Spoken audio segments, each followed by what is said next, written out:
Episode के starting में हमें उसी लड़के को दिखाया जाता है जो कि डुआन पे अटैक करता है। डुआन के साथियों ने उसे एक पॉट में डाला हुआ था और वो पॉट उबल रहा था, जिसके बाद वो चिल्लाने लगता है और कहता है कि मुझे बहुत ज़्यादा दर्द हो रहा है, मेरे हाथ खोलो। मगर वो लोग उससे कहते हैं कि नहीं, ये तुम्हारी सज़ा है क्योंकि तुम बार बार डुआन को मारने की कोशिश करते हो। इसके अलावा वो सब लोग उसे बारी बारी डराने की बहुत कोशिश करते हैं और उससे कहते हैं कि हम लोग तुम्हें इस बर्तन में पका कर खा जाएंगे। मगर फिर वहाँ पे एक और बंदे को दिखाया जाता है जिसका नाम वान होता है और वो वहाँ पे आके डुआन से कहता है कि अगर तुम चाहते हो कि ये लड़का जिंदा रहे तो फिर तुम उसे मेरे हवाले कर दो। तो डुआन कहता है कि ठीक है, अब से ये तुम्हारे हवाले है। ये कहकर वो वहाँ से चले जाते हैं। जिसके बाद वो लड़का अंकल वान से कहता है कि प्लीज़ मेरे हाथ खोल दीजिए, मुझे बहुत दर्द हो रहा है। मगर अंकल वान उसे खोलने के बजाय उस पोट के अंदर कोई दवाई मिक्स करते हैं। जिसके बाद वो लड़का कहता है कि क्या आप मेरे पेरेंट्स के बारे में जानते हैं। ये सुनते ही अंकल वान हैरान हो जाता है और उसके प्रेशर पॉइंट पे अटैक करता है और फिर वहाँ से जाने लगता है। जिसके बाद वो लड़का हंसने लगता है तो अंकल वान उससे कहता है कि क्या तुम अभी भी हंस सकते हो। मगर वो लड़का कहता है कि मैं आपके सफ़ेद चेहरे के पीछे काला राज जानता हूँ, आपने अपने रूम में किसी को छुपाया हुआ है। ये सुनते ही अंकल वान बहुत ज़्यादा हैरान हो जाता है और बहुत तेज़ी से उसके पास आता है और उससे कहता है कि तुम्हें कैसे पता। तो वो लड़का कहता है कि मुझे बहुत कुछ पता है, आपके पास एक सीक्रेट रूम है। तो अंकल वान कहता है कि आखिर उस बूढ़े ने अपने साथ किस पागल लड़के को पाला हुआ है, मुझे इसकी बात को मानना चाहिए या नहीं, मुझे खुद समझ में नहीं आ रहा। ये कहकर वो वहाँ से चला जाता है। मगर जाते हुए वो लड़का उससे पूछता है कि क्या आप मेरे फादर को जानते हैं। तो वान उससे कहता है कि हाँ, तुम्हारे फादर का नाम जियान फेंग था और वो कब का मर चुका है।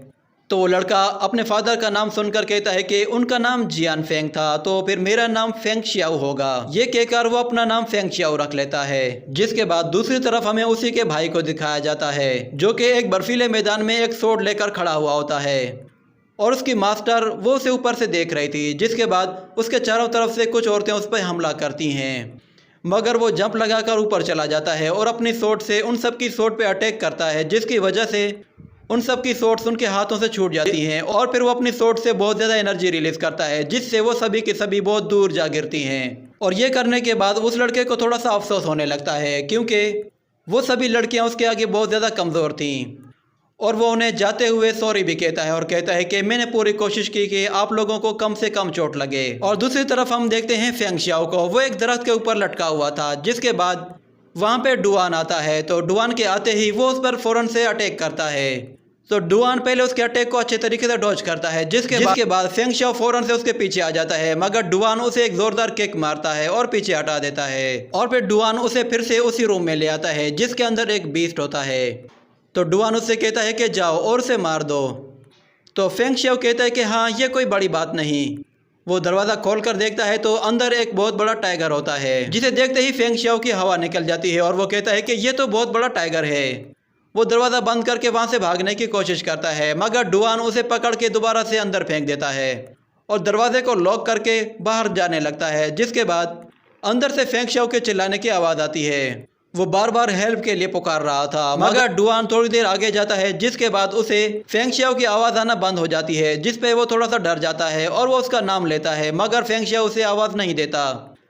तो वो डर के मारे फौरन से उस रूम की तरफ आता है और आते ही उस दरवाजे को तोड़ देता है। जिसके बाद वो रूम के अंदर उसे देखने की कोशिश करता है तो वो टाइगर उस पर पीछे से आके हमला करता है। तो डुआन उस टाइगर के सिर पे अपनी तलवार घुसेड़ देता है, मगर वो टाइगर अभी भी जिंदा था। जिसके बाद हम देखते हैं फेंग शियाओ वो उस टाइगर के ऊपर से आता है और सीधा स्वॉर्ड उसके सिर के अंदर घुसा देता है और वो स्वॉर्ड डुआन को लगते लगते बचती है। जिसके बाद डुआन उस स्वॉर्ड को और उस टाइगर को अपनी बॉडी से दूर हटाता है और फिर खड़ा होकर कहता है कि अच्छा, तो तुम मुझे मारना चाहते थे। ये कहने के बाद उन दोनों में दोबारा से फाइट शुरू हो जाती है।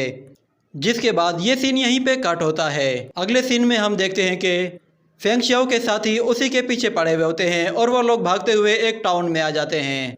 जिसके बाद टाउन के लोग फेंग शियाओ को देखते ही फौरन से अपने घरों के दरवाजे बंद कर देते हैं और वो लोग छतों के ऊपर से भागते हुए वहाँ से जाने लगते हैं। तो सबसे पहले उसकी आंटी उस पर हमला करती है क्योंकि उसने उसके खाने में कोई चीज़ मिला दी थी, जिसकी वजह से उसके पेट में बहुत ज़्यादा दर्द था।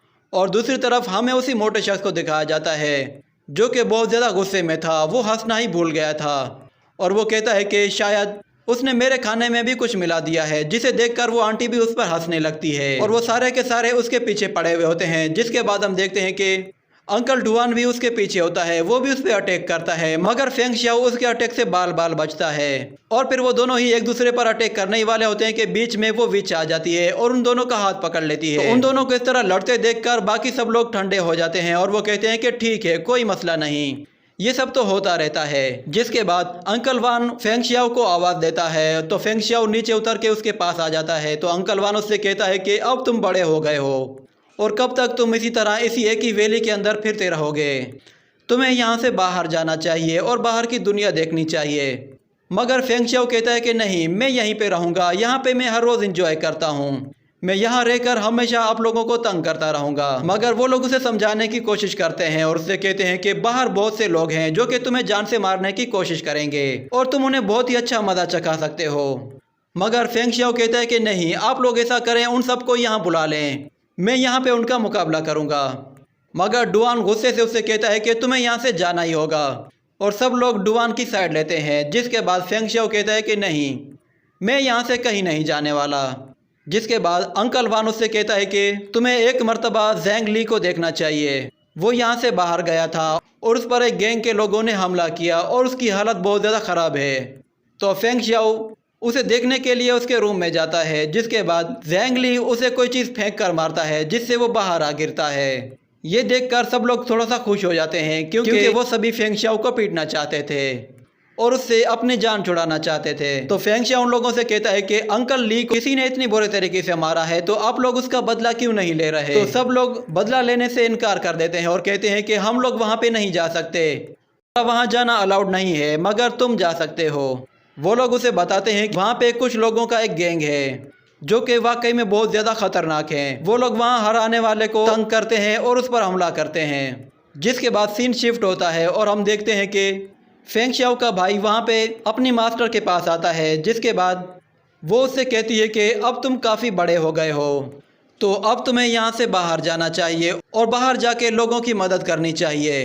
वो उसे 10 लेजेंडरी विलन्स के बारे में बताती है जो कि कोई और नहीं बल्कि फेंग शियाओ के टीम के मेंबर्स होते हैं। और वो उसे ये भी बताती है कि ये वही लोग हैं जिन्होंने तुम्हारी मदर का कत्ल किया था। अब वक्त आ गया है कि तुम्हें यहाँ से जाना चाहिए, हमने तुम्हें जो सिखाना था वो सिखा दिया है, अब तुम सब कुछ सीख चुके हो तो तुम यहाँ से जा सकते हो। और दूसरी तरफ हम देखते हैं फेंग शियाओ को। फेंग शियाओ उस गैंग के बारे में सुनकर बहुत ज़्यादा एक्साइटेड हो जाता है और वो कहता है कि ठीक है, आप लोग नहीं जाएंगे तो फिर मैं वहाँ जाऊँगा। तो अंकल वान उसके पास एक बैग फेंकता है और उससे कहता है कि ये डेगर तुम्हारे काम आएंगे। ये सुनते ही वो रोना शुरू हो जाता है और अंकल डुआन से आकर लिपट जाता है। जिसके बाद वो अंकल डुआन का डेगर निकाल लेता है। तो अंकल डुआन उससे कहता है कि ये तुम क्या कर रहे हो। तो फेंग शियाओ कहता है कि मैं यहाँ से जा रहा हूँ, मैं यहाँ पे रह रह कर बोर हो गया हूँ। ये कहकर वो भी अपने सफ़र की तरफ निकल पड़ता है और दूसरी तरफ उसका भाई भी वो भी अपनी मंजिल की तरफ निकल पड़ता है। जिसके बाद ये एपिसोड भी यहीं पे ख़त्म हो जाता है।